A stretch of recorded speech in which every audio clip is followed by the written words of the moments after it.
අද ඔබ මෙතනට එකතු වුණේ ඔබේ ජීවිතයට වැදගත් ධර්ම කාරණා ටිකක් ශ්‍රවණය කරා. බණ අහන්නයි එකතු වුණේ. බණ ඇසීම අපිට නිවන් දොරටුවක් වෙනවා. ඒ නිසා ධර්මයේ ශ්‍රවණය කරද්දී අපි මුලින්ම අදිෂ්ඨානයක් ඇති කරගන්නට ඕනේ.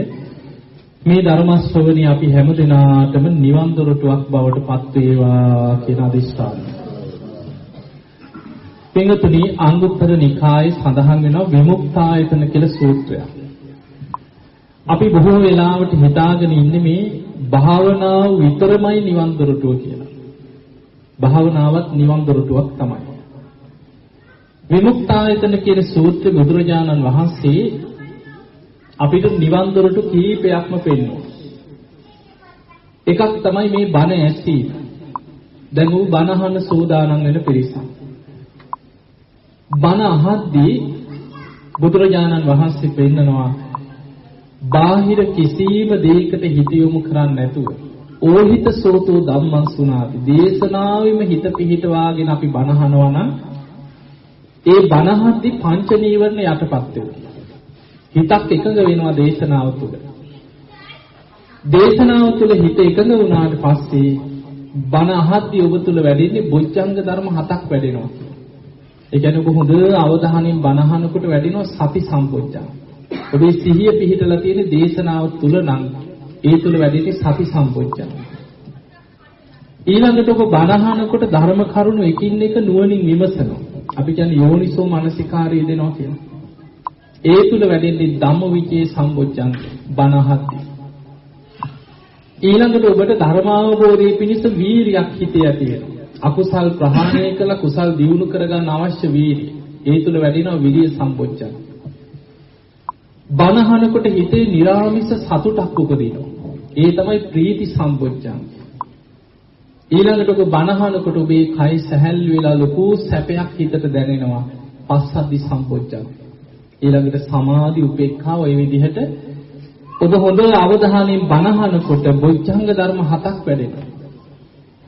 ඒ නිසා පින්වතුනි බණ ඇසීම නිවන් දොරටුවක්. ඔබ අහලා ඇති මේ බුද්ධ ශාසනය තුළ උග්ගටිතඤ්ඤ විපටිතඤ්ඤ කියන අය බණ අහද්දිමයි ධර්මය අවබෝධ කරලා තියෙන්නේ. සමහර අයට කෙටියෙන් ඇහුවත් ඇති කියලා. ඒ නිසා බණ ඇසීම නිවන් දොරටුවක් වෙනවා. ඒක මුලින්ම මතක තියාගන්න. කෙටියෙන් අපි නිවන් දොරටු ටික මුලින්ම තේරුම් අරගෙන ඉමු. පළවෙනි එක තමයි බණ ඇසීම නිවන් දොරටුව. ඊළඟ කාරණේ තමයි බණ කියන එක නිවන් දොරටුව. මේ ධර්ම දේශනා කිරීම නිවන් දොරටුවක් වෙනවා. ඔබ අහලා ඇති ලංකාවේ ඉස්සර ඉඳලා තියෙන මලියදේව කියලා මහරහතන් වහන්සේ නම. අහලා තියෙනවද? උන්වහන්සේගේ උපංගමත් අපේ ගමේ කෑගල්ලේ. පැවිදි වෙලා වැඩ ඉඳලා තියෙන වට්ටාර. උන්වහන්සේ රහත් වුණා කියලා තියෙන වට්ටාර. ඉස්සර මේ පැයේ බණ නෙමෙයි තිබිලා තියෙන්නේ තුන්යම් රාත්‍රී දේශනා. ඉල්ලි වෙනකම් බණ කියනවා. මලියදේව ස්වාමීන් වහන්සේ රහත් වෙලා නැහැ වෙනකොට. හැමදාම පොයේ දවසට මිනිස්සුන්ට ඉල්ලි වෙනකම් බණ කියනවා. එදා පොයේ දවසක් විශාල පිරිසක් බණ අහන්න එකතු වෙලා හිටියා. රාත්‍රී ධර්මාසනේ වාඩි වුණා පන්දම් ගහලා එහෙම තමයි ඉස්සර රෑ බණ කියන්නේ. ධර්ම දේශනාව කරගෙන යනකොට ධර්මාසනයේදීම හිත එකඟ වුණා.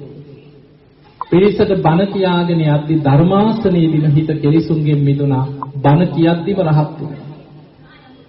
එතකොට මලියදේව මහරහතන් වහන්සේ කියන්නේ පිරිසකට බණ කියද්දී ධර්මාසනයේ රහත් වෙච්ච රහතන් වහන්සේ නම. ඔය වගේ බුදුහාමුදුරන්ගේ කාලේ ඔය හේමක මහරහතන් වහන්සේ කීප නමක් ගැනම තියෙනවා. බණ කියද්දී රහත් වෙච්ච අය. ඒ නිසා ධර්ම ශ්‍රවණේ හොඳ කන් යොමු කරගෙන බණ ඇසීමත් නිවන් දොරටුවක්. ධර්ම දේශනා කිරීමත් නිවන් දොරටුවක්. ඊළඟ කාරණේ තමයි ධර්ම සම්මර්ෂණේ නිවන් දොරටුවක්. හැම මොහොතෙම ගැඹුරු ධර්ම කාරණා නුවණින් විමසනවා නම් අපි ඒකට කියනවා යෝනිසෝ මනසිකාරය දෙනවා. ධර්ම සම්මර්ෂණයකේ දෙනවා. ඒක නිවන් දොරටුවක්. ඊළඟට ධර්ම සාකච්ඡාව නිවන් දොරටුවක්. අර්ථ විමසමින් කරන ධර්ම සත්‍යයනේ නිවන් දොරටුවක්.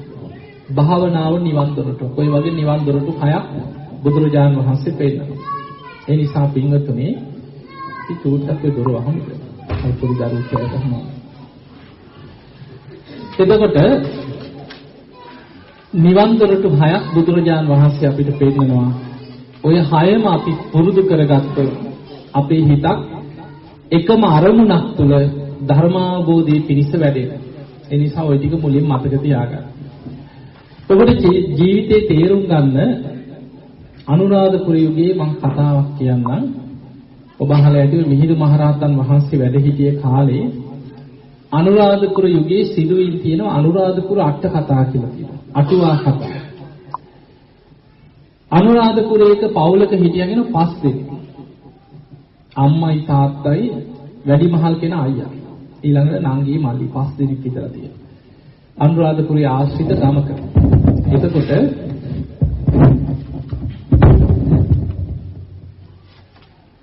මේ 5 දෙනාගෙන් පිරිමි 3 දෙනා තාත්තයි අයියයි මල්ලි 3 දෙනාගේම ජීවිතේ උදේ පාන්දර හේනට යනවා කුඹුරු කොටනවා දවසම හේන කුඹුරත් එක්ක ඔට්ටු වෙනවා. ඕක තමයි ජීවිතේ. අම්මගේ ජීවිතේ ඉතින් අපේ ගම්වල අම්මලා වගේ උයනවා කුස්සියේ වැඩ උයනවා වළං හොදනවා උයනවා වළං හොදනවා. ඕක තමයි ජීවිතේ. දවස ගෙවෙන්නේ එහෙම. නංගි තරුණ වයසේ හැඩ වැඩ වෙවි හිටියා. ඉතින් අම්මටත් උදව් වෙයි. ඔහොම ඉන්න අතරේ දවසක් අයියා වගා කරපු එළවලු ටිකක් කපාගෙන කූඩේක දාලා කරේ තියාගෙන අනුරාධපුර නගරේ ඇවිදගෙන යනවා. ඔහොම යනකොට එදා ජෝතිය වනේ විශාල පිරිසක් පිරීලා සෙනග පිරිලා. අර එළවලු කූඩේත් අරගෙන බැලුවා මොකද මේ මෙච්චර සෙනග. සෙනග අතරින් පීරගෙන ඇතුළට යනකොට මිහිඳු මහරහතන් වහන්සේ දහම් දෙසනවා. ඔබ අහලා ඇති දේවානම්පියතිස්ස රජුරුවන්ගේ ඇත්ගාල පිහිටි තැන තමයි ජෝතිය වනේ. අද අනුරාධපුරයේ ජේතවන චෛත්‍ය හදලා තියෙන එතන. රජුරුව එතන තමයි මණ්ඩපයක් හදලා මිහිඳු මහරහතන් වහන්සේට සාමාන්‍ය මිනිස්සුන්ට බණ කියන්න නගරේ අඩබෙර ගහලා ඉස්ලාම් බණ කියන්න හදපු තැන. එදා දේවදූත සූත්‍රයෙන් තමයි මිහිඳු මහරහතන් වහන්සේ බණ කිව්වේ. අර ඉලූරු කූඩේ පැත්තක තියලා හොඳට බණ ඇහුවා. දේවදූත සූත්‍රය අහලා තියෙනවා. අපාය ගැන, නිරය ගැන තියෙන දේශනාව. මේක මජ්ක්‍ධිම නිකායේ තියෙන දේශනාව. එදා මේ බණහල අවසන් වෙනකොට විශාල සංසාර බයක් ඇති වුණා. අම්මෝ මේ සංසාරය කියලා ලොකු බයක් තිබුණා. ඒ වෙලාවේ මේ බණහල ඉවර වෙලා කූඩේත් පැත්තක තියලා මිහිඳු මහරහතන් වහන්සේට ගිහිල්ලා වැඳලා කිව්වා නේ ස්වාමීනි මට සංසාර බයක් ඇති වුණා. මාව පැවිදි කරගන්න කියලා. මිහිඳු මහරහතන් වහන්සේත් පැවිදි කරගන්න. බොහෝ පිරිසක් එදා බණහල පැවිදි වුණා. ඒ අතර මේ කෙනත් පැවිදි වුණා. දැන් අයියා. උන්වහන්සේ පැවිදි වෙලා වැඩ ඉඳලා තියෙන මිහින්තලේ ආශ්‍රිත ගල්ලෙනක වැඩ හිටියා කියලා තියෙනවා. දැන් ඔන්න 5 දිනක් හිටපු පවුලේ බණහල පැවිදි වුණේ කවුද? අයියා. දැන් කී දෙනෙක් ඉතුරු වුණාද? 4යි. අම්මයි තාත්තයි නංගි මල්ලි. දැන් වගේ වගක් නැහැ.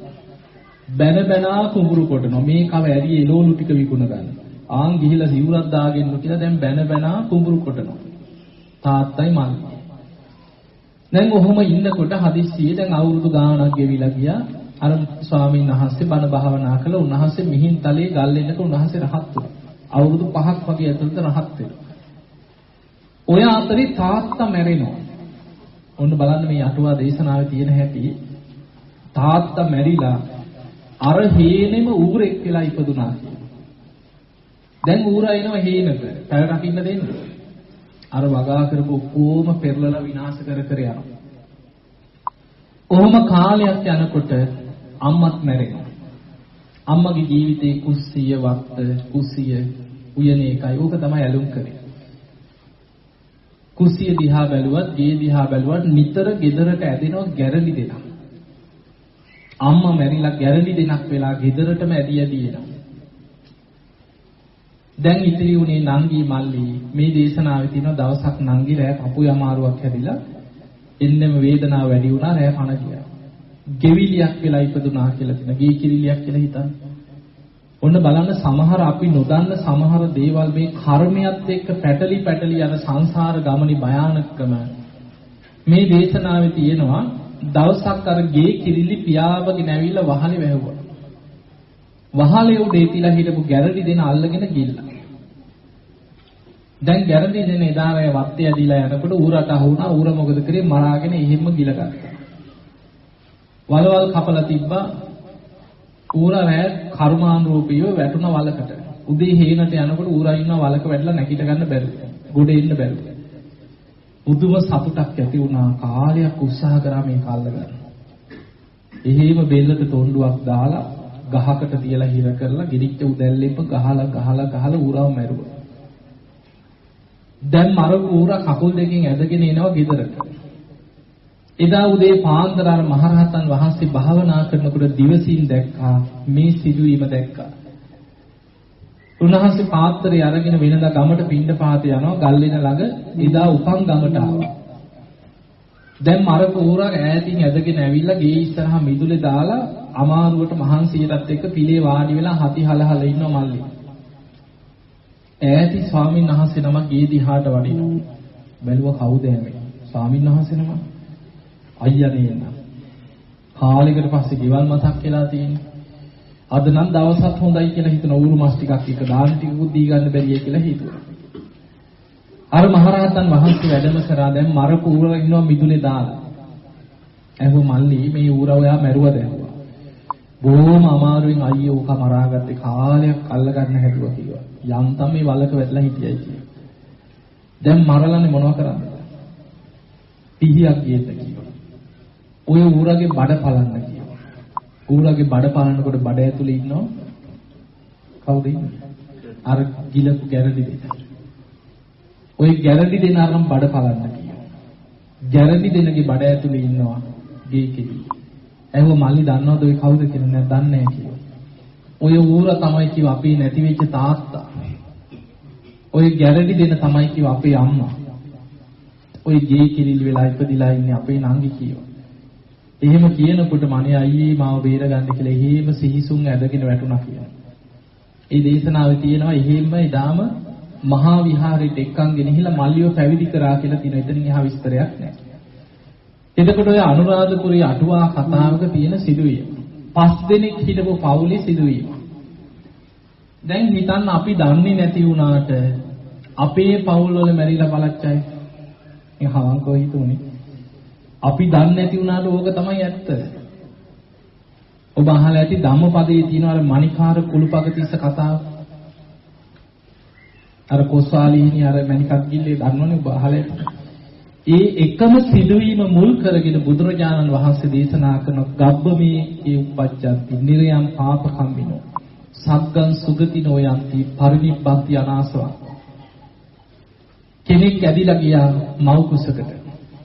අකුසල් කරගත්ත කෙනා ඒ පවුලේම අපායට වැටුණා.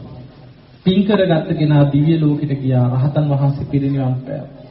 එකම සිදුවීමකට මුල් වෙච්ච 4 දෙනා 4 ආකාරයකට විසිරීලා ගියා. ඒ නිසා මතක තියාගන්න අපේ පවුලේ 10 දෙනෙක් කියන්නේ 10 ආකාරයකට යන සංසාර ගමන. අද ඉන්න අම්මා තාත්තා සහෝදරයෝ ඥාතීන් ආයෙමත් මේකටම සංසාරي ලැබි අපි ප්‍රාර්ථනා කරනවා, අපි හිතනවා, අපි ආසයි. අනේ අපේ අම්මා, අපේ තාත්තා, අපේ සහෝදරයෝ දරුවෝ අපිට ආයෙමත් ලැබෙන්න ඕන කියලා අපි හිතනවා. හැබැයි මේ යන සංසාර ගමනේ අපිට හිතන්නවත් බැහැ. කොහෙන් කැරකිලා කොයි විදිහට මොන විදිහේ ගමනකට යයිද? ඒ නිසා පින්වතුනි ධර්මයේ දියුණු කර ගන්නවා කියන එක මේ සංසාර ගමන දිහා ගත්තහම බුදුරජාණන් වහන්සේ පෙන්නන මේ දැන් ඔබ හිතන්න ඔබ අහලා තියෙනවා අපේ බෝසතාණන් වහන්සේ දස පාරමී විතරක් පුරපු කාලේ කොච්චරද? සාරා සංකේය කල්ප ලක්ෂයක් කියලා. මහා කල්ප වලින් අසංකේය 4කුත් කල්ප ලක්ෂයක්. අසංකේය කියන්නේ කොච්චරද? 1.140ක් අසංකේයයක් කියන්නේ. එතකොට 1.140 ඒවා 4 ගුණයකුත් තවත් කල්ප ලක්ෂයක්. සාරා සංකේය කල්ප ලක්ෂය. ඔය දීර්ඝ කාලය තුල මේ ලෝකේ පහළ වුණේ බුදුරජාණන් වහන්සේලා 24 නමක් විතරයි. සූවිසි විවරණ ලබාගෙන ආවා කියලා බහලයි. මහා කල්ප අසංකේය බැගින් අවස්ථා 4ක් බුද්ධ ශූන්‍යව තිබිලා තියෙනවා. දීපංකර බුදුහාමුදුරන්ගෙන් පස්සේ මහා කල්ප අසංකේයයක් බුද්ධ ශූන්‍යයි. එතකොට අපිට පේනවා සමහර කල්ප 20000, කල්ප 30000, කල්ප දහස් ගණන් බුද්ධ ශූන්‍යව තමයි ගෙවිලා යන්නේ. කලාතුරකින් තමයි බුදු කෙනෙක් පහළ වෙන කල්පයක් ලෝකේ උදා වෙන්නේ. ඒ නිසා පින්වතුනි බුද්ධ කියන වචනේ අහන්න තියෙන එකත් ලෝකේ අතිශයින්ම දුර්ලභයි. අද අපිට විතර බණ ඇහෙනවා. ඕනතරම් බණ අහන්න තියෙනවා, අන්තර්ජාලي බණ තියෙනවා. නිතර බණ ඇහෙන නිසා අපිට ඉච්චර වටිනාකමක් නෑ වගේ තේරෙන්න පුළුවන්. හැබැයි මේ භයානක සංසාර ගමන ගැන හිතන්න හැම වෙලෙම සිහි කරන්න මේ ඉන්න ක්‍රමයට ඉඳලා හදිස්සියේවත් මම මැරුණා. අපි දන්නේ නැනේ කාට ඉස්සර වෙයිද මොන විදිහේ මරණයක් උරුම වෙයිද? කොයි විදිහට කර්මයක් කැරකිලායිද අපි කවුරුත් දන්නේ නැහැ. ඒ නිසා හදිස්සියේවත් මම මැරුණොත් මං කොහේ යයි? ඒක හිතන්න. පින්වතුනි ධර්මයේ දියුණු කරනවා කියන්නේ සමහර වෙලාවට අන්තිම මොහොතේ වර්ධින්න පුළුවන්. දවසක් මේ ටික කාලයකට කලින් දරුවෝ කීප දෙනෙක් ඉතින් ඇවිල්ලා අම්මා ගැන කී මට අඬන්න ගත්තා. ඒ දරුවෝ කියනවා නේ හාමුදුරනේ අම්මා කටින පින්කම් 6ක් කරා කියලා. පිනක්ද නැද්ද? උච්චර පිනක්ද කියලා කෙනෙක් ජීවිතේ කටින පින්කමක් කරගන්නවා කියන්නේ මොනතරම් සීනයක්ද? ඒ අම්මා කටින පින්කම් 6ක් කරලා. අන්තිම කටින පින්කම් 3 කරලා තිනු අනුරාධපුරයේ පැත්තේ දුප්පත් පන්සල් හොයාගෙන. ඉතින් ඒ දරුවෝ කියනවා කටින පින්කමක් කරපු වෙලාවක ඒ පන්සලේ චෛත්‍යයක් නැතුව වැලින්නම් අම්මා චෛත්‍යයක් හදන්න බාරගෙන ඇවිල්ලා. ඉතින් දරුවෝ බය වෙලා කියනවා අම්මේ ඌව කොහේ කරන්නද? අපිට පුළුවන් ද චෛත්‍ය හදන්න? ඌවට කීයක් යයිද කියලා. නෑ මං කොහොම හරි කරනවා මට පුළුවන් විදියට හදනවා කියලා. ලක්ෂ 25ක් විතර වියදම් කරලා චෛත්‍යයක් හැදුවා කියලා.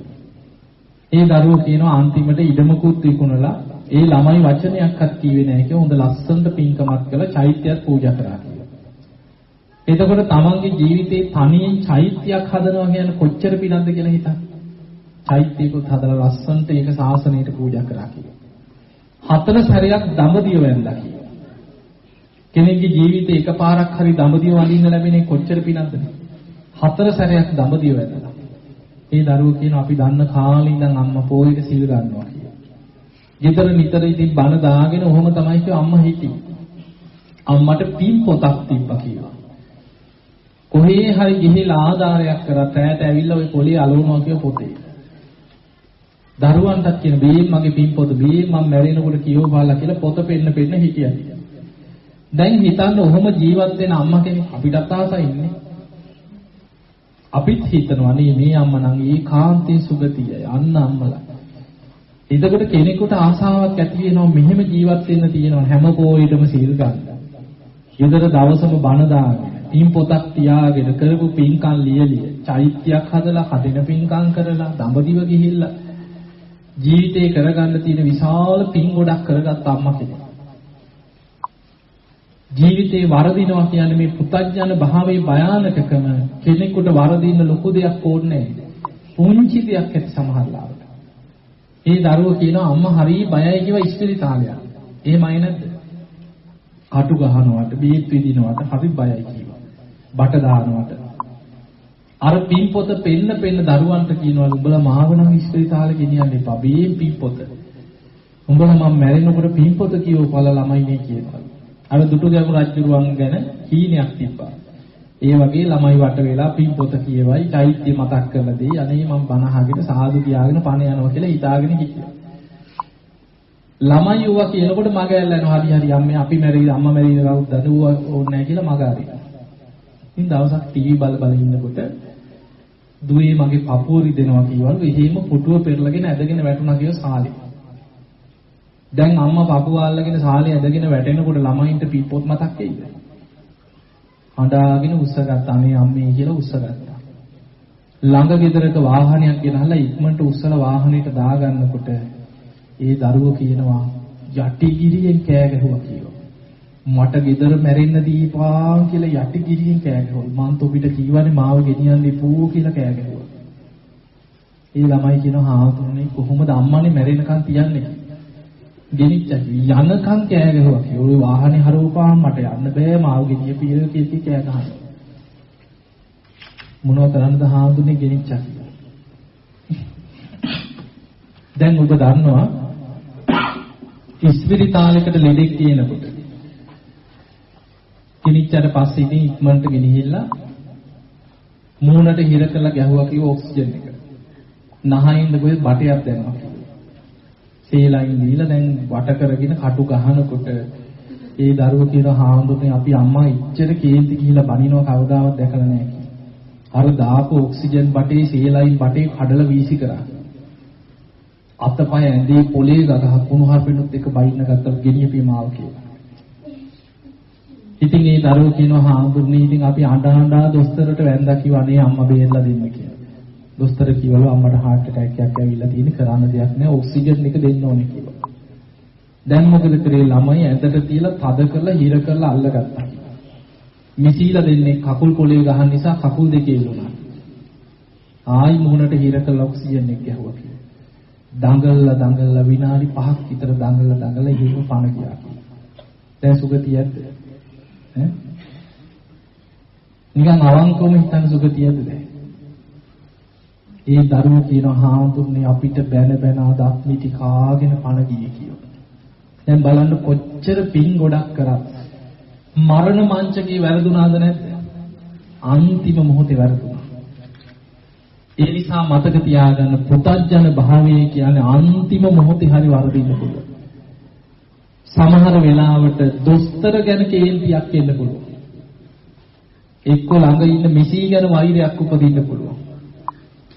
දැන් ධර්මාශෝක රජුණන් ළඟ හිටපු පවන් සලන මිනිහත් එක්කන වෛරය ආවේ. බලන්න ඔච්චර පින් ගොඩක් කරලා පවන් සලන කෙනා ගැන වෛරයක් ආවා. ඒක තමයි හිතේ ස්වභාවය. ඒ නිසා මතක තියාගන්න අපි පින් කරලා තියෙන්නේ අපි ගැලවුණා කියලා හිතන්න එපා. පින ඕනේ පින් කරන්න. හැබැයි මේ බුද්ධ ශාසනයේ විශාලම පින්කම කරේ කවුද? අසද්දුෂ්‍ය මහා පින්කම මල්ලිකාදී. සුගතිය කියන්නේ මරණ මංචකේ ඒ පින බලවත් කරගන්න බැරි වුණා. තමන් කරගත් අකුසලයක් බලවත් වෙලා දින 7කට හරි අපාය වැටුණා. පස්සේ සුගතිය කිය ඒක වෙනම දෙයක්. හැබැයි මරණ මංචකේ ආසන්න කර්මයක් හැටියට අකුසලයක් බලවත් වෙලා දුගතියට වැටුණා. අන්න ඒ නිසා පුතඥ භාවය කියන්නේ අනතුරක්. ඒක පුංචි අනතුරක් නෙමෙයි. මරණ මංචකේ අපි දන්නේ හතුරෙක් ළඟ ඉඳීද තරහකාරයෙක් ළඟ ඉඳ අපි කවුරුත් දන්නේ. ඒ නිසා ධර්මයේ දියුණු කරගන්න ලොකු උත්සාහයක් ගන්න. දැන් බලන්න ධර්මය අවබෝධ කරගත්ත අය ගැන දැන් බිම්බිසාර රජුගේ ගැනම ඔබ හිතන්න. මොන විදිහට මැරුණත් කොච්චර වද දීලාද හිතන්න මැරුවේ. කර්ම විපාක අපේ පස්සෙන් එනේව නවත්තන්න බෑ. බිම්බිසාර රජු රජකම් කරන්න පින දීලා. පොඩි පිනක්ද කියලා හිතන රටක් පාලනය කරා. එතකොට රජෙක් වෙන්න රජකම් කරන්න ලොකු පිනක් තියෙන ශාස්ත්‍රය. ඒ පින නිසා මගධ දේශේ පාලකයා සේනී බිම්බිසාර රජු බුදුරජාණන් වහන්සේගෙන් බණහල සෝවාන් වුණා. අන්න පින. පෙර සසරේ තිබ්බ ප්‍රාර්ථනයක් මත බිම්බිසාර රජුට ප්‍රාර්ථනා පොඩි කාලේ ඉඳන් ප්‍රාර්ථනාවල් 5ක් තිබ්බා කියලා තියෙනවා. තමන්ගේ පියා සතු රාජ්‍ය තරුණ වයසේදීම මට දැහැමින් ලැබේවා කියලා ප්‍රාර්ථනයක් තිබ්බා. ඒ විදිහටම ඉෂ්ට වුණා. ලෝතර බුදු කෙනෙක් පහළ වුණොත් මගේ රාජ්‍යයට වැඩම කරත්වා කියලා ප්‍රාර්ථනයක් තිබ්බා කියලා. ඒකත් ඉෂ්ට වුණා. බුදුරජාණන් වහන්සේ නමකගෙන් බණහල මට ධර්මය අවබෝධ කරගන්න ලැබේවා කියලා ප්‍රාර්ථනයක් තිබ්බා. ඒකත් ඉෂ්ට වුණා. මගේම රාජකීය භූමියක බුද්ධ ප්‍රමුඛ සංඝයා වෙනුවෙන් ආරාමයක් කළ මට පූජා කරගන්න ලැබේවා කියලා ප්‍රාර්ථනයක් තිබ්බා. ඒකත් ඉෂ්ට වුණා. මේ බුද්ධ ශාසනයේ පළවෙනිම ආරාම පූජාව වේලුවක්. දැන් රජුරවන්ට රටේ රජුරවනේ කොහේ හරි තියෙන ඉඩමක් පවරගෙන ආරාමයක් හදලා දෙන්න බැරිද? හැබැයි තමන්ගේ රාජකීය උයන තමන්ගේම උයන තමයි කුටි සෙනසුන් හදලා බුද්ධ ප්‍රමුඛ 1000ක් සංඝයාට ආරාමයක් පූජා කරේ වේලුවන ආරාමය. එතකොට බලන්න බුදුරජාණන් වහන්සේව ඇසුරු කරා බණහල සෝවාන් වුණා. තමන්ගේම රාජකීය උයනේ කුටි හදලා ආරාමයක් කරලා පූජා කරා. බුදුරජාණන් වහන්සේගේ මුල්ම කාලේ හිටපු අග්‍රදායකයා බිම්බිසාර රජු. එතකොට මේ මොන පින් කරලා තිබුණත් පින විතරක් නෙමෙයි අපි සංසාරේ කරපු අකුසලුත් අපේ පස්සේ එනවා මතක තියාගන්න. සංසාර හතුර පරිගන්නාවේ මේ හතුරු එන්නේ එක එක විදිහට හොයන්න බෑ. හතුරු ඉන්න පුළුවන් දරුවෙක් හැටියට ඉන්න පුළුවන්. හතුරා එන්න පුළුවන් දෙමව්පියෝ හැටියට එන්න පුළුවන් සංසාර හතුරා. පෙම්වතා හැටියට පෙම්වතිය හැටියට එන්න පුළුවන් සංසාර හතුරා. සහෝදරයෙක් හැටියට ඥාතියෙක් හැටියට එක එක ස්වරූපයෙන් එන්නේ. බිම්බිසාර රජුරුවන්ගේ සංසාර හතුරාවේ දරුවෙක් හැටියට. දේවියගේ කුසේ පිළිසිඳගත්තේ සංසාර හතුර පරිගන්නවා. කුසේ දරුවා වැඩෙනකොට බහලා ඇති අමුතුම දොළදුකක් ආවේ. සාමියාගේ පපුව පළලා ලී බොන්න ආසයි දේවියට. දැන් කියන්න පුළුවන් ද කටක් කරලා. කන්නේ නෑ කෙට්ටු වෙලා යනවා. රජුරු කියන දේවිය ඕන දෙයක් කියන්න මම මගදී බිම්බිසාර රජුරු. නෑ මැරිච්ච දෙන් කී හිටියා. අවසානයේ පරිවාර කාන්තාවන් ලවා රහස හොයාගත්තා. ඒ වෙනකොට සෝවාන් වෙලා හිටියා. දේවිය ළඟට ගිහිල්ලා මගුල් කඩුවෙන් පපුව හිල් කරලා ගලන ලී ටික එකතු කරලා දුන්නා කියලා. අර කුසේ වැඩෙන දරුවගේ දොළදුක කියන්නේ අර ලී ටික බීගෙන ගියා දේවිය. එදාමයි අනාවැකි කියන අය නම දැම්මේ අජාත සත්. අජාත කියන්නේ ජාත වෙලා නැහැ, ඉපදිලා නැහැ තාම. නූපන් සතුරා කියලා. දැන් බලන්න කොච්චර ආදරෙන් හදාගත්තා. අජාසත් රජුරු ගැන තියෙන දේශනාවල බිම්බිසාර රජුරු ඒකවල සෝවාන් වෙලා. දේවිය හිතනවා මගේ ස්වාමියාට අනතුරක් වෙන දරුවෙක් මම බිහි කරන්නේ. හැබැයි සෝවාන් වෙච්ච රජුරු ප්‍රාණඝාතයකට අනුබල දුන්නේ. දරුවා කුසේ ආරක්ෂා කරන්න වෙනම ආරක්ෂකයෝ පරිවාර කාන්තාවන් ඉදෙව්වා දරු ගැබ විනාශ නොකරා. දරුවා රැකගත්තා. බොහොම ආදරෙන් හදා වඩා ගත්තා. හැබැයි කොච්චර ආදරෙන් හදා වඩා ගත්තත් නිසි වයස එනකොට සංසාර හතුරා. අර සංසාර හතුරුක මතු රජකම ඉල්ලපු ගම රජකම දුන්නා. ඊට පස්සේ කන්න නොදී දාලා හිර කරලා දැන් හිතන්න සාමාන්‍ය තාත්තා කෙනෙක් නම් කන්න නොදී හිර කුටියක දාලා හිර කරලා කොච්චර වෛරයක් උපදිනවද කියන්නේ. ධර්මයේ දියුණු කරපු කෙනෙක් බේරිය. බිම්බිසාර රජුරෝ සෝවාන් වෙලා නිසා ඔබ අහලා ඇති ඔය දඹදිව කියායේ ඉම ඉන්නවනම් ඔබ දැකලා ඇති රජගහ නුවර තියෙන අද ඔය බිම්බිසාර රජුරෝ හිර කරපු තැන එතන තියෙනවා මේ වෙන කරලා එතනට ගිහින් බලපුවහම පේනවා ගිජ්ජකෝට පර්වතයේ බුදුරජාන් වහන්සේ වැඩ සිටියේ ගන්ධ කුටිය කෙලීම කන්ද ඈතට පේනවා. ඒ දේශනාවල සඳහන් වෙනවා බිම්බිසාර රජුරෝ අර හිර කුටියේ ඉඳන් හිතනවා කියනවා පුංචි කවුලුවකින් ඈත බලනකොට පේනවා ගිජ්ජකෝට පර්වතයේ බුදුරජාන් වහන්සේ වැඩ ඉන්න කුටිය. ඒ දිහා බලාගෙන බුදුගුණ හිතනවා. අන්න ධර්මයේදී දැන් අපිට ප්‍රශ්නයක් ආව අපිට බුදුගුණ හිතෙයි. අර දරුවා ගැන කේන්තියක් දෙන්නේ කොච්චර බනහලා තිබ්බත්. හිතෙන්නේ නැද්ද මම මේ කට කියන්නේ මෙහෙමයි කන්න දුන්නේ මෙහෙමයි මේ කා මට දෙන්න වද කියලා හිතන්නේ නැද්ද වෙන තාත්තා කෙනෙක්? හිතනවා. හැබැයි බිම්බිසාර රජුරු අර හිර කුටිය කවුළුවෙන් බලනකොට ඈතින් බුදුහාමුදුරන්ගේ කුටිය පේනවා. ඒ දිහා බලාගෙන හිතනවා බුදුරජාණන් වහන්සේගේ ධර්මයේ කොච්චර සත්‍යයක්ද. අන්න ධර්මයට ගලපන හැටි නැති හැටි.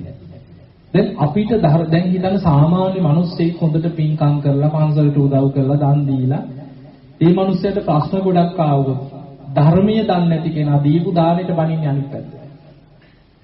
ඕම් පින්කම් කරලා අපිට වෙච්ච හිනේ කියන්නේ ඕම් දම්පැන් දීලා පන්සල් වලට උදව් කරලා ඕම් බුදුන් ඇඳලා අපිට වෙච්ච හින ටික කෝ අපිට බැලුවා කොහොම නෙමෙයිද කියන්නේ.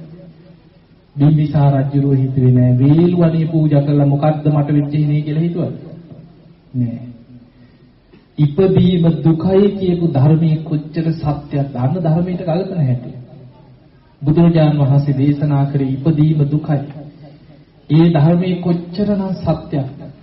ඉපදිච්ච නිසා නේද මම මේ දුක් විඳින්න අන්න ධර්මයට කල්පන හැටි.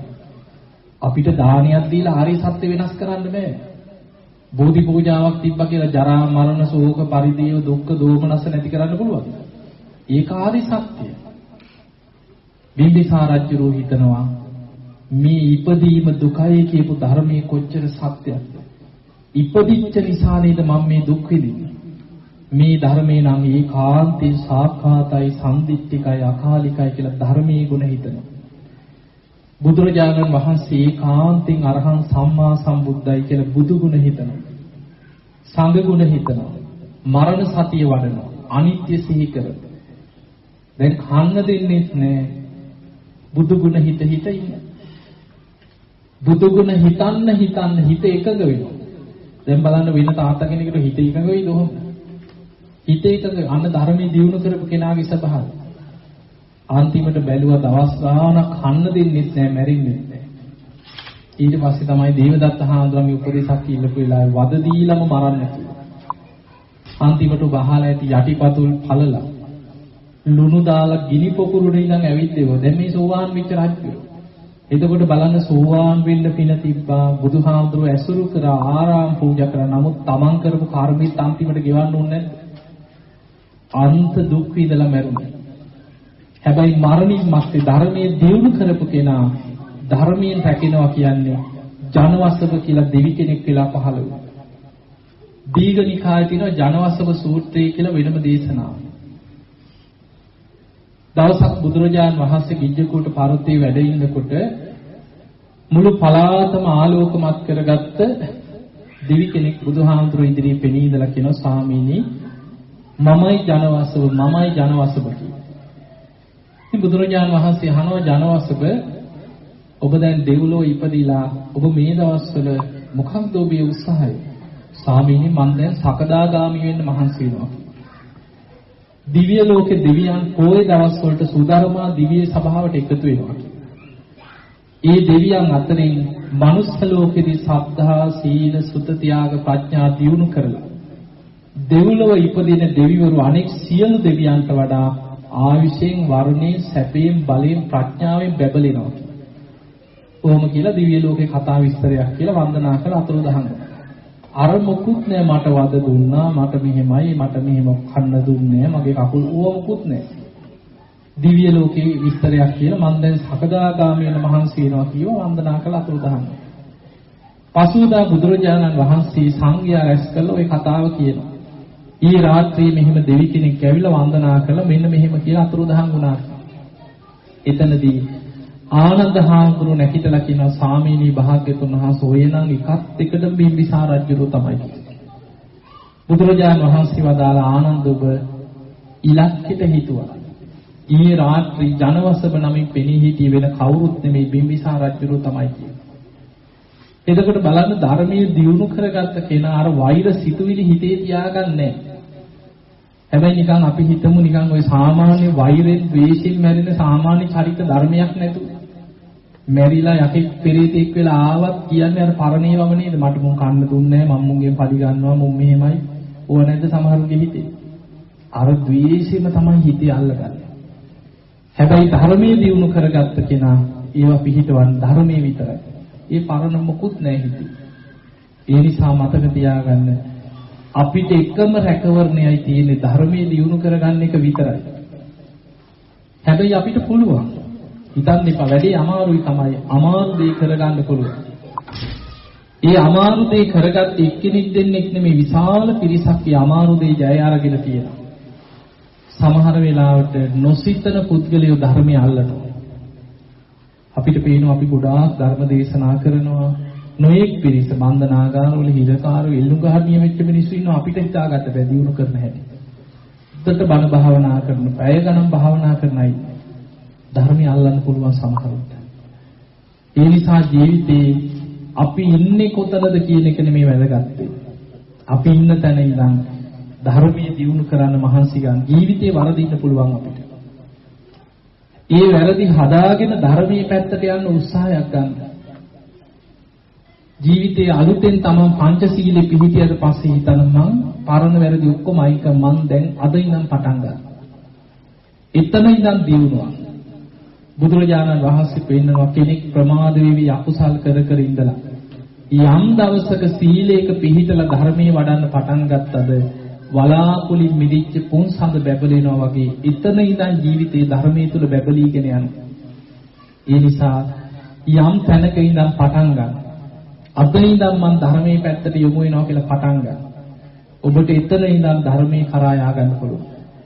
පරණ වැරදි පරණ ප්‍රශ්න හිතට එනකොට හිතන්න මම දැන් සිල්වත් මට ඒව අදාළ නැහැ. අන්න ඒ විදිහට තමයි ධර්මයේ කරා යන්න ඉස්සරහට.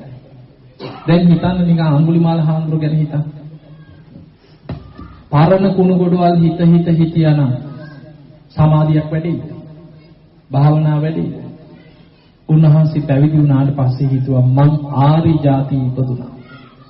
අලුතෙන් බුද්ධ ශාසනය ඉපදුනා කියලා හිත හදාගත්තා. පරණ දේවල් ඔක්කොම හිතෙන් අයින් කරා.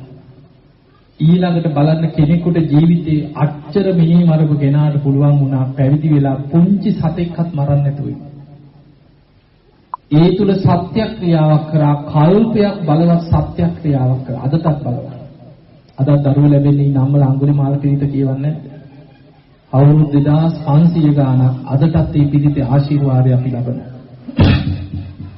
ඒ නිසා පින්නතුනි කෙනෙකුගේ ජීවිතය තුළ ධර්මයේ පැත්තට යොමු වෙන්න උත්සාහයක් ගන්න. සමහර නොසිතන චරිත ධර්මය අල්ලන.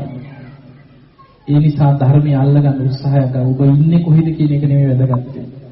ඔබට මේ වගේ රටක හොඳට ධර්මයේ පුරුදු කරන්නත් පුළුවන්. දැන් බලන්න අන්තර්ජාලෙ කොච්චර බණ තියෙනවද කියලා. මේ ධර්මයේ තේරුම් ගන්න නම් අවබෝධ කරගන්න බාහිර කරුණු දෙකක් අවශ්‍යයි. කල්යාණ මිත්‍ර සේවනයයි සද්ධර්ම ශ්‍රවණය. අද හොඳටම ලැබෙනව නේද? කල්යාණ මිත්‍ර ඇසුර අද හොඳටම තියෙනවා. සද්ධර්ම ශ්‍රවණය. දැන් ඔබම හිතන්න මේක අවුරුදු 15කට එහා ඔබ ලංකාවේ මතක නම් ඔබේ ආච්චිලා සීලාට මෙහෙම බණහන්න තිබ්බද? ඉස්සර අර ස්වදේශීය ගුවන් විදුලියේ රජයේ ගුවන් විදුලියේ පොයේ දවසේ රැයට බණ ටිකක් ගියා ඔච්චරයි. ওই සම්බුද්ධත්ව ජයන්තියෙන් පස්සේ තමයි නිතර බණ යන්න ගත්තේ ලංකාවේ. නැත්නම් බණ නැහැ ඉස්සර. පොයේ දවසේ රැයට බණක් යනවා, රැයට පිළිප්පි කියනවා ඔච්චරයි. ඉස්සර අපේ ආච්චිලා සීලාට කියවන්න තිබේ පිරිත් පොතයි ජාතක පොතයි විතරයි. පරවන පන්සල් වල තමයි ඔය ත්‍රිපිටක පොත් ටික, පුස්කොළ පොත්, ඒවත් පොත් නැහැ සමහරක් දිරලා පුස්කොළ පොත්. බුද්ධ ජයන්තියේ තමයි ඒවා ආය අලුතෙන් පරිවර්තනය කරලා පොත් ටික හරි එළියට. ඒ නිසා අද වෙනකොට අපිට ත්‍රිපිටකයේ ඕනේ භාෂාවකින් කියවන්න පුළුවන්. අන්තර්ජාලෙට ගියොත් ඕනේ භාෂාව සූත්‍රේ නම ගහනකොට ඕනේ භාෂාවකින් සූත්‍රේ එනවා. ඒ නිසා ධර්මයේ ඉගෙන ගන්න කෙනෙකුට අද හොඳ අවස්ථාවක් තියෙනවා ධර්මයේ ඉගෙන ගන්න. ධර්මයේ දියුණු කරගන්න උත්සාහයක් ගන්න. එක බණක් දෙකක් අහන්න දවසකට.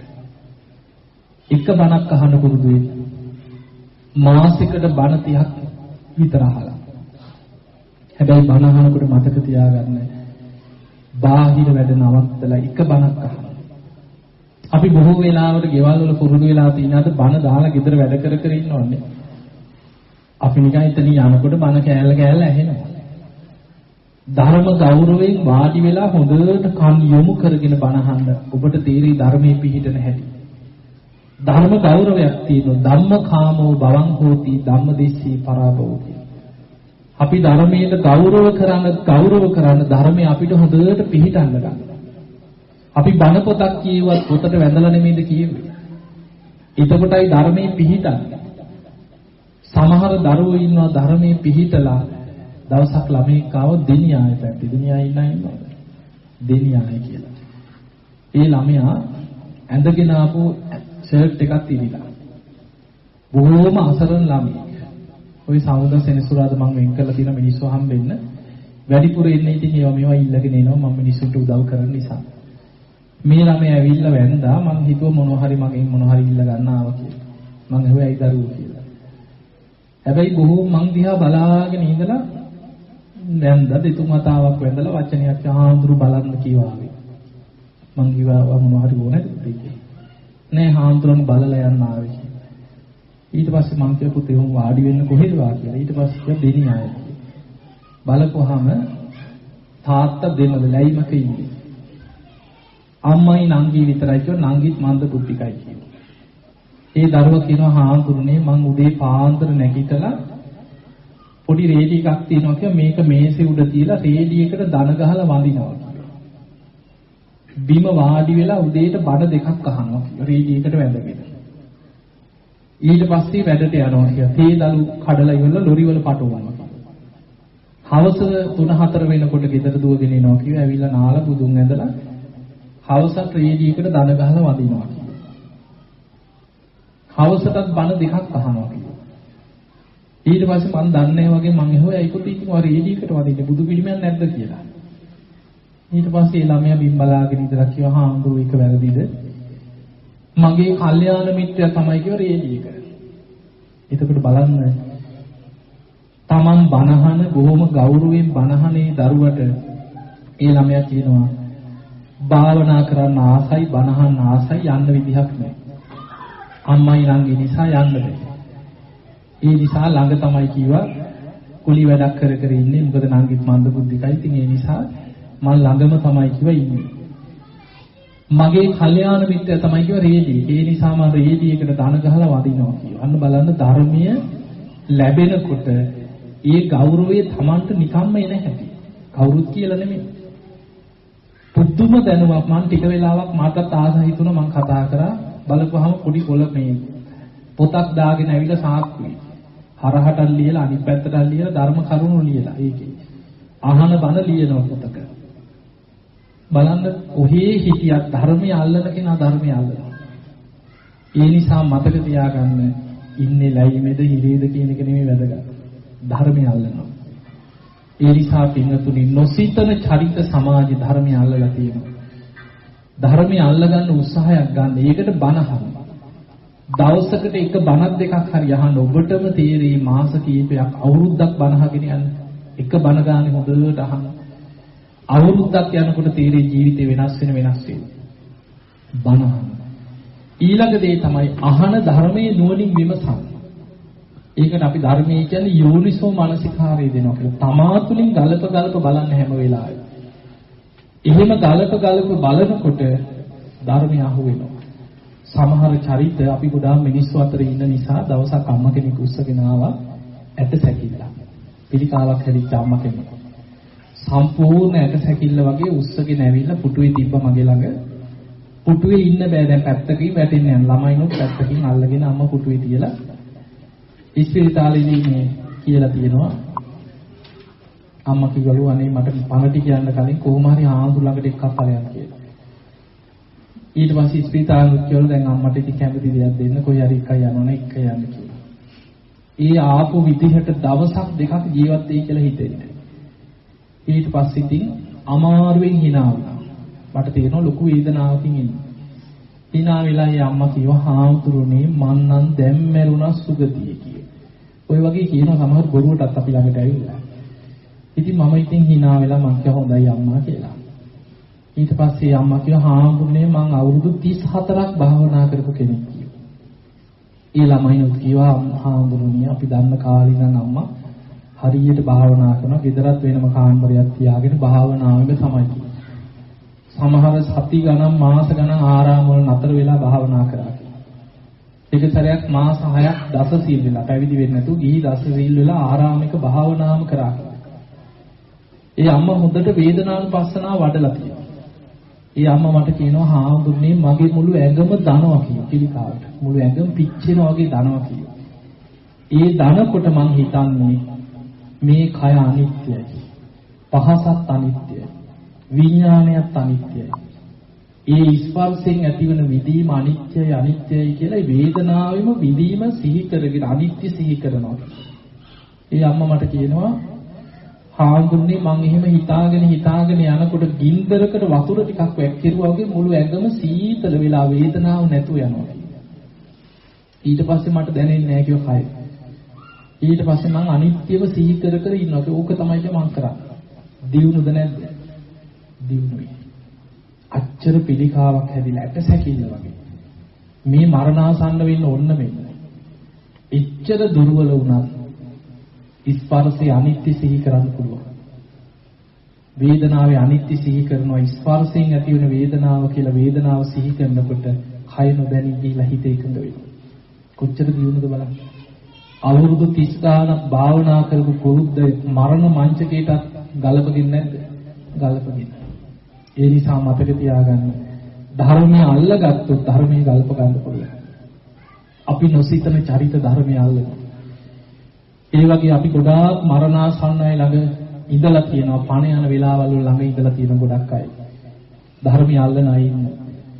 හැබැයි නොසිතන චරිත ධර්මයේ දියුණු කරලා අන්තිම මොහොතේ විශ්වාසයෙන් හිටපු අයට ධර්මය අල්ලන්න බැරි වෙන අවස්ථාවක් තියෙනවා. ඒක තමන්ගේ අකුසලය.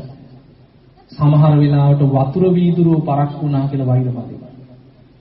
ආස කරන දේ කන්න දුන්නේ නැහැ කියලා වෛර පදිනවා. සමහර අම්මලා හොද්දට පින් කරපු අම්මලා ඒත් සමහර ලාවට පැණි රහ ඉල්ලලා දෙන්නේ නැතුව වෛර පදිනවා දරුවෝ. එහෙමයි කියනවා. ජීවිතයේ ස්වභාවය හිත කාලයක් ධර්මයේ තුල පුරුදු කරනවා. එහෙම නැත්නම් අපි අසරණයි. ඒ නිසා පින්වත්නි ඔබ බුදුන් ඇඳලා ඇති, බෝධි පූජා දීලා ඇති, පින්කම් කරලා ඇති, කටින පින්කම් කරලා ඇති, විශාල පින්කම් කරලා ඇති. ඒ පින අපිට අනිවාර්යයෙන්ම ධර්මාවබෝධයේ පිණිස පින අවශ්‍යයි. පින් කරන්න කියන බුදුහාඳුරු පින මහණෙනි පිනට බය වෙන්න එපා. මා භික්ඛවේ පුඤ්ඤානම් බහයිත. ටික ටික හරි කවදාවත් පුංචි කියලා පිනට අවමන් කරන්නත් එපා කියලා. ටික ටික හරි පින් කරන්න, පින් රැස් කරන්න. ජීවිතේ පිනෙන් පිරීලා යනවා. හැබැයි හිත හදාගන්න දක්ෂ වෙන්න. ප්‍රායෝගිකව ධර්මයේ නුවණින් විමසන්න. හැම වෙලෙම හිතන්න මේ ඉන්න විදිහට ඉඳලා මම මැරුණොත් මට මරණ මංචකයේ ධර්මයේ සිහි කරගන්න බැරි වුණොත් මගේ හිත විසිරුණොත් කවුද මාව බේරගන්නේ? හැම වෙලාවෙම හිතන්න. අන්න එතකොට අපිට බය උපදිනවා. මරණ සතියමයි අප්‍රමාදී භාවයට තියෙන එකම භාවනාව. බුදුරජාණන් වහන්සේ පෙන්නනවා මහණෙනි මරණ සති භාවනාව තරම් ධර්මාවබෝධයට අප්‍රමාදී භාවය ඇති කරන වෙන භාවනාවක් බුදු ඇසින් දකින්නේ නැහැ කියලා. දැන් මම මරුණොත් කොහේ යයිද? හිතෙන්නේ නැද්ද? ඈ? ඉන්න ගමන් හිතන්න ඔය නිකන් සාමාන්‍ය ඉන්නකොට හිතන්න. මේ ඉන්න ක්‍රමයට ඉඳලා හදිස්සියවත් මම මරුණොත් කොහේ යයිද? මොනවද මම වෙනුවෙන් කරගත්තේ? මං කරපු පින් දහම් මට බලවත් කරගන්න පුළුවන් වෙයි. හදිස්සියවත් හිත විසිරිච්ච වෙලාවක මරුණොත් මං කොහේ යයිද? ඔය ප්‍රශ්නේ ඇති වුණා මහා නාම කියන ශාක්‍ය කුමාරයාට. සංයුත්ත නිකායේ තියෙන මහා නාම සූත්‍රයේ ඔය සෝතාපට්ටි සංයුත්තේ තියෙනවා. මහා නාම අහනස් මම වෙනදාම් කරන කෙනෙක් මට අමුදරුවෝ ඉන්නවා රන් රිදී මුතුමැණික් පරිහරණය කරනවා. මට නිතර බයක් උපදිනවා. හැම වෙලාවෙම තුනුරුවන් ගැනම හිත පිහිටලා නැහැ කියනවා මම. දැන් ඔබ බුදුන් සරණ ගියා, බුද්ධ පූජා දිනා බණ අහනවා. හැබැයි රස්සාව කරනකොට එනකොට පාරේ යනකොට හැම වෙලෙම තුනුරුවන් තුලමද හිත තියෙන්නේ. ද්වේෂය ඇති වෙනවා, තරහ යනවා, කේන්ති යනවා, එක එක්කෙනාගේ අඩුපාඩු අපි කතා කරනවා. රාග ද්වේෂ මොහ ඇවිස්සෙන වෙලාවල් එනවා හිතේ. ඒක තමයි ජීවිතයේ ස්වභාවය. එවැනි කෙලෙස් සහිත වෙලාවක හිත විසිරිච්ච වෙලාවක හදිස්සියවත් පණ ගියොත් කොහේ යයිද කියලා මට බයක් ඇති වෙනවා. අනේ ස්වාමීනි භාග්‍යතුන් වහන්සේ කවදා කොතන කොයි මොහොතේ මැරුණත් සුගතිය උපදින්න මම නිතර පුරුදු කරන්න ඕන මොන වගේ ගුණ ධර්මද කියලා මහා නාම ශාක්‍ය කුමාරයා අහනවා. එතනදී බුදුරජාණන් වහන්සේ කරුණු පහක් වෙන්නවා. සීක බලදල, සද්ධාව. හොඳට සද්ධාවම පුරුදු කරන්න කියන සුගතිය කියන්නේ. දෙවෙනි එක තමයි සීලවත්කම. හිතට එකඟව සීල රකින්න. නැත්නම් අන්තස්සරණ. හෘද සාක්ෂියට එකඟ සීලයක් දියුණු කරන්න සුගතියක හරියන්න. ඊළඟට දහම් දැනුම සුත. බණ අහන්න, බණ පොත්පත් කියවන්න හොඳ දහම් දැනුමක් ඇති කාටව රවට්ටන්න බැයි ඊට පස්සේ. ධර්මයේ දන්න කෙනා අහුවෙන්නේ. ධර්මයේ දන්නේ නැත්නම් තමයි එක එක මිත්‍යා දෘෂ්ටි වලට අහු වෙලා නොමග ගිහිලා අමාරු වැටෙන්නේ ධර්මයේ දන්නේ නැති කියලා. ඒ නිසා හොඳට බණ අහන්න, බණ පොත්පත් කියවන්න කාලයක් යනකොට ධර්මයෙන් හොඳට පරිපූර්ණ කෙනෙක් වෙනවා. හතරවෙනි එක ත්‍යාග සම්පත්තිය, අතහැරීම. දන් දෙන්න ඔබේ ශක්ති පමණින් පින් කරගන්න. පස්වෙනි එක ප්‍රඥාව. ධර්මයේ නුවණින් විමසලා ඇති කරගන්න වැටහි. සද්ධා, සීල, සුත, ත්‍යාග, ප්‍රඥා. වට කියන්නේ සීක බල. අපිට සද්ධානුසාරී, ධම්මානුසාරී වෙන්න, සෝවාන් වෙන්න, සකදාගාමී වෙන්න, අනාගාමී, රහත් වෙන්නත් ওই ටික තමයි දියුණු කරන්නේ. සීක බල ධර්ම පරිපූර්ණ වෙනකොට යා අසීක රහත් වෙනවා. රහතන් වහන්සේලාට කියන්නේ අසීක කියලා. ඒ නිසා සද්ධා, සීල, සුත, ත්‍යාග, ප්‍රඥා ওই පහ වඩන්න. දවස ගානේ Taman දිහා බලන්න. අද මගේ සද්ධාව දියුණු කරගත්තා. අද මගේ ශික්ෂාපද පහ මම රැකගත්තා. අද අලුතෙන් ධර්ම කාරණයක් මම ජීවිතේ රැස් කරගත්තා. මොකක් හරි පිනක් දහමක් මම කරගත්තා. අඩු ගානේ බණක් ඇහුවා. නිදාගන්න ගිහින් ජීවිතේ ආපස්සට බලන්න. සද්ධා, සීල, සුත, ත්‍යාග, ප්‍රඥා ඔය පහ දවස ගානේ ටික ටික පියවරෙන් පියවර හරි ඉස්සරහට යන්න. අන්න එතකොට ඔබට තේරෙයි ධර්මයේ කරා ජීවිතය යන හැටි. ඒ නිසා තමන්ට අවංක වෙන්න, ධර්මයේ දියුණු කරගන්න උත්සාහයක් ගන්න, මරණ සතිය වඩන්න. අපේ පවුලේ 10 දෙනෙක් කියන්නේ මලකෙවල් 10ක්. හැම වෙලෙම හිතන්න. කාට ඉස්සර වෙයිද නැහැ. අපිට යාළුවෝ හිත මිත්‍රයෝ 300ක් කියන්නේ මලකෙවල් 300ක්. අපි මේ ජීවත් වෙන්නේ අපේම ඥාතීන්ගේ සොහොන් පිටුනිය උඩ. අපිම මිය ගිය වාර කොච්චර ඇද්ද? අර බුදුරජාණන් වහන්සේක බමුණෙකුට පෙන්නනවා ඔබ මෙතන ඔය නමෙන්ම 16000 වතාවකට වැඩි වාර ගානක් බල දාලා තියෙනවා කියලා. ඒ නිසා මහ පොළොව කියන්නේ අපිම සසරේ පස්වෙවි මහ පොළොව පෝෂණය කර කර ආපු ගමනක් කියලා. මේ භයානක සංසාර ගමනේ මොකක් හරි පෙර පිනකට මනුස්ස ජීවිතයකට ආවා. පෙර විශාල පිනකට බුද්ධ ශාසනයක් මුණ ගැහුවා. අනෙක් සියලු දෙනාට වැඩිය අද අපේ පින බලවත්ද නැද්ද? පතිරූප දේශයක ඉපදිලා. කොහේ හිටියත් අද බණ ටික ඇහෙනවනේ. කල්යාණ මිත්‍ර සේවනයේ සද්ධර්ම ශ්‍රවණේ. ඔබ එංගලන්තයට ඇවිල්ලා හිටියා. ස්වාමීන් වහන්සේලා ඇසුරු කරනවා, පන්සල් තියෙනවා, බණ අහන්න ලැබෙනවා. අන්තර්ජාලයෙන් හරි බණ ටික අහන්න ධර්මයේ අත ළඟම තියෙනවා. උබ්බේච කත පුඤ්ඤත පෙර පින හොඳට බලවත් වෙලා. හැබැයි පෙර පින අහිමි වෙන්න වැඩි වෙලාවක් යන්නේ. අද කකුල් දෙකෙන් ඇවිදගෙන ආපු කෙනා හෙට උත්පල වෙන්න බැයිද? ඒ නිසා පෙර පින අහිමි වෙන්න වැඩි වෙලාවක් යන්නේ. පින අහිමි වෙන්න කලින් අප්‍රමාදීව පින් කරගන්න. ওই ටික හොඳට හිතලා ධර්මයේ දියුණු කරගන්න උත්සාහයක් ගන්න. දැන් මතකද අර අනුරාධපුර යුගයේ අටුවා කතාවේ සිදුවි. අවංකවම හිතන් අපේ ඥාතීන් ගැන හිතන් අවංකවම. අපේ මිය පරලෝකීය පරම්පරා ගණන් ආපස්සට හිතලා බලන්න. අපිට අපේ මැරිච්ච අය ගැන එහෙම විශ්වාස තියෙනවද? දැන් නිකන් තේරෙන භාෂාවෙන් කියන්න. අපි නිකන් ගෙවල් වල ඔය ලංකාවට ගියාම එම කට්ටිය එකතු වුණාම මැරිච්ච අය ගැන කතා වෙන්නේ නැද්ද? අනේ අපේ අම්මාද හිටියනම්, තාත්තාද හිටියනම්, බාප්පා හිටියනම් කතා වෙන්නේ නැද්ද? කොහොමද අපිට මැරිච්ච අය ගැන තියෙන විශ්වාසය? අනේ අපේ අම්මා තුසිත දිව්‍ය ලෝකයේ. තාත්තා ඇත්තේ නිම්මාන රති දෙව්ලොව. මැරිච්ච විල්බර්ට් අයියා නම් ඇත්තේ තව්තිසා දිව්‍ය ලෝකයේ හරි. සිරිසේන නම් ඇත්තේ භූමාට දෙවියෙක් අත් වෙලා ඇති. කොහොමද අපිට මැරිච්ච පරම්පරා ගණන් ගැන තියෙන විශ්වාසය? අපිට ඇත්තටම මැරිච්ච ගමන් තියෙන බයක්. හොඳට බලන්නකො ලංකාවේ. මැරුණාට පස්සේ පිළිගන්නට යන්න බයයි කරුවල වැටෙනකොට. දොරාස්ත බලන්න බයයි. එදාසට දෙන්න බයයි කරුවල වැටෙනකොට. පූසික් හරි පැනලා බඩු මුට්ටු ටිකක් පෙරුණොත් ඇට. පහුවදාරි තියඳ ඇඳ දේවාල් ගන්න. අහුවෙන්නේ නැති එක වෙනම දෙයක්. නෑදෑයෝ කී දෙනෙක් බෝතල් කරන්න ගිහිල්ලා තියෙනවද කියලා හොයන්න ගෙවල් වලයි. එතකොට අපි ලෝකයාට එකම අපි නිකන් බොරුවට කතා කරාට ඕක තමයි අපි ඇත්ත. ඉතින් ඒ නිසා මොකද අපි ළඟටම සමහරව ඇවිල්ලා කියන අනේ ආඳුනේ හරිය කරදරයි මොනවත් කරන්න මං කියන්නේ මං දන්නේ බණ කියන්නේ විතරයි. බුදු ගුණෙන්වත් බැයිද කියනවා. මේ කුම්මැරිලත් හරිය කරදරේ ආඳුනේ බලපහම මේ අම්මා තාත්තයි. ඒ නිසා ධර්මයක් නැති වුණොත් ඕක තමයි ස්වභාවය. අපිට හැමෝම ධර්මයට අරගෙන යන්න පුළුවන්. ඒක කරන්න බෑ. ඒක මතක තියාගන්න. අපි කරුණාවෙන් මෛත්‍රියෙන් කොහොම හරි උත්සාහ කරන එක වෙනම දෙයක්. හැබැයි ඔබ තනියෙන් ගැලවෙන්න උත්සාහයක් ගන්න අපිට සියලු දෙනා අරගෙන ගැලවෙන්න බෑ. යසෝදරාවගේ පැත්තෙන්ම හිතන්න. තමන්ගේ ස්වාමියා වෙච්ච කෙනා තමයි ගිහි ජීවිතය අතහැරලා ලෝතුරා බුද්ධත්වයට පත් වෙන්නේ. තමන්ගේ කුසෙන් බිහි කරපු දරුවා ශික්ෂාකාමීන් අතර අග්‍රස්ථානෙ ලබනවා. හැබැයි තමන්ගේම තාත්තා පොළොව පලාගෙන අපායට වැටුණා. තමන්ගේ සහෝදරයා පොළොව පලාගෙන අපායේ දේවදත්ත.